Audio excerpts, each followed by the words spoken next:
Hey, Jackson, where are you? It's getting kind of late. Jackson, is everything okay? Has something happened? Ugh, why are you blowing up my phone? What do you mean? You're not responding to me, so of course I'm going to be worried and text you. All you're doing is being annoying. If I wanted to talk to you, I would've. What has gotten into you? What are you prattling on about now? Nothing's wrong with me. Okay, fine. Look, when are you getting home? I prepared dinner, but it's getting kind of late and I'm hungry. I didn't want the food to go cold for you, though, so I haven't cooked it yet. I get back when I get back.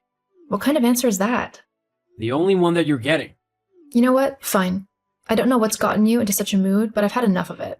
I'm putting the dinner in, and if it's cold by the time you get back, then that's your problem. You can put it in the microwave or something. Wow, what a caring wife you are. Hey, I've tried to ask you when you'll be back and been nothing but nice, but you've been a complete jerk, so I've given up. If you want to apologize, then we can start this evening over. Why would I apologize to you? You should be the one saying sorry to me. I'm your husband, and you should be doing whatever I say. That's what a good wife would do. Excuse you? You heard me. This isn't the first time you've acted out like this. I mean, this is the first time in ages that you even bother to cook. A good wife would do that daily, and would have it ready for when her husband got home, no matter what time it was. I can't believe what you're saying right now. Are you actually telling me that I should be nothing but a good little housewife who does whatever her husband demands of her? Well, yeah, that's what marriage is. No, it really isn't. Of course it is. You made a vow that when we got married that you would honor and serve me like a good and obedient wife should. At no point in our marriage vows did I say anything like that at all. In fact, our vows promised that we would treat each other with respect and equality, that we would share our burdens and help each other in whatever we do in life.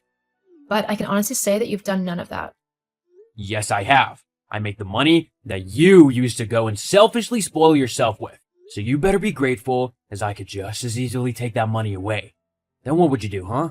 The least you could do is your wifely duties of housework and making sure everything is perfect for when I get back after a long, hard day at work.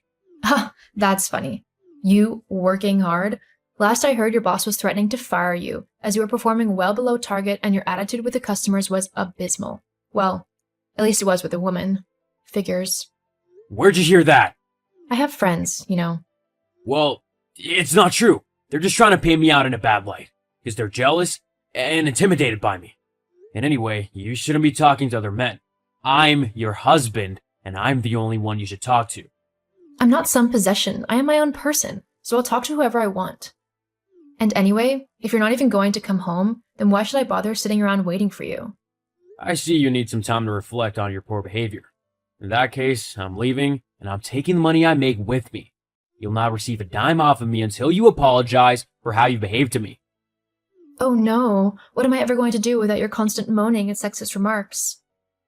Just you wait. You will soon realize how much you need me and my money, and you will come crawling back to me. You just better hope I'm in the mood to forgive you. Ha, it's funny. The remarks you've made today have had me laughing more than I ever have since I met you. If anyone is going to be begging the other one, it's going to be you.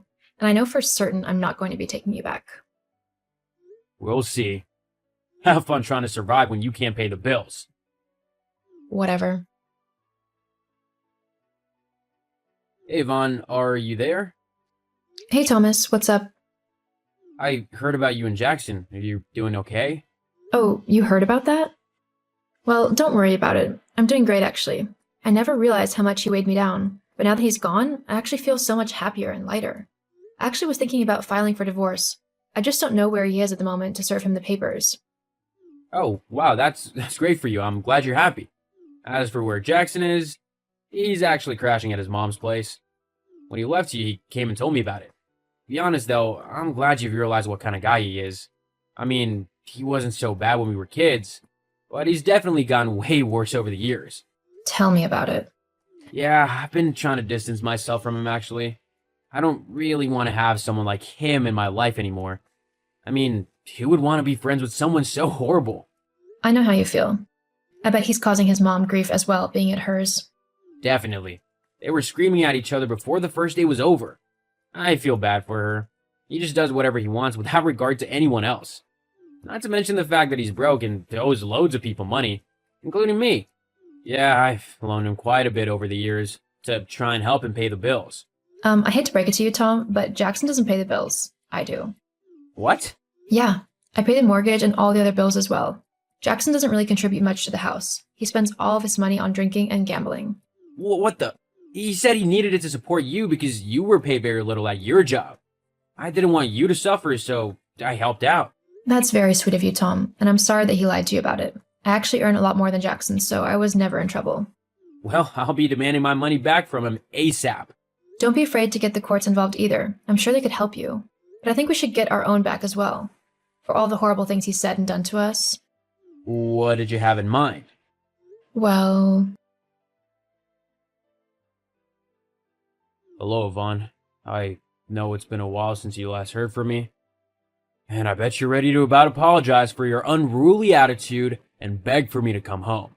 Am I right? Jackson, has it really been a month already? I guess time really does fly when you're finally having fun. What are you on about? You can't have been having fun. You should have been crying and begging for me to come back home. Oh, I see. You're just trying to make it seem like you were okay without me. You don't need to lie. We both know you've been a wreck since I've been gone. No need to worry, though. Once you apologize, I'll come back home. That's not the case at all. I can honestly say that I've loved every moment away from you, and that I will be happy for the rest of my life knowing that I will never have to deal with you again after this. What? What do you mean? Exactly what I said. With you gone, I was finally able to see that I deserve much better than you, and that you were actually holding me back from a better life. Don't be ridiculous. I'm the only thing in your life that makes it worthwhile. Without me, you're nothing. See? It's that kind of negativity and vile abuse that I haven't missed. Whatever. We can talk about it when I get back home. Make sure you have my dinner ready for me. I'll be there soon. Well, I mean, good luck with that. But the family who lives there now might not be so welcoming to a stranger bursting into their home. Huh? Such a witty repartee. If you didn't understand, and no surprise with that pea-sized brain of yours, I've sold the house. You what? Sold the house.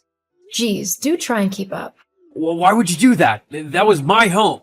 Actually, it was my home. My name was on the mortgage, and I paid all of the bills, so I could do whatever I wanted with it. I'm still your husband, so I'm entitled to half of that money. Give it to me now. What? Not even a please? Anyway, you're not entitled to anything. It was my money, and Thomas and I have used it however we wanted to. What do you mean? Oh, well, after your little tantrum, Thomas messaged me to see how I was doing. We got to talking and soon began seeing each other. Actually, we're on a little trip right now. We used the money from the house. How could you do this to me? You're my wife. About that. You'll be receiving some papers in the post soon. Make sure to sign them. What papers? They're divorce papers. I finally had enough of you and I never want to see you again. You're a petty, sexist, and small man whose only joy in life is demeaning those around you. I'm sorry I wasted so much time on you already. Thankfully, I can start righting that wrong and living my life to the fullest, without you. You won't be able to survive without me. You need my money to pay the bills. Jackson, sweetie, I earn more in 3 months than you do in an entire year. You're the one who needs me, not the other way around. And this time, I'm not going to bail you out of trouble. It's time you grow up. Or don't. I don't care either way now. I'm never going to have to deal with you again. Make sure you sign those divorce papers, otherwise I'll have to get the authorities involved. Goodbye. No, wait, Yvonne! You can't just leave me like this. I'm your husband, so do what I say. Yvonne? Once the divorce papers arrived at Jackson's mom's house, he was reluctant to sign them at first. But after threatening to get the police involved for all of his fraud and taking people's money under false pretenses, Jackson quickly relented and signed them. Once free, Thomas and I began to date and got to know each other really well. He treats me how I deserve, with respect and love, and I do the same for him.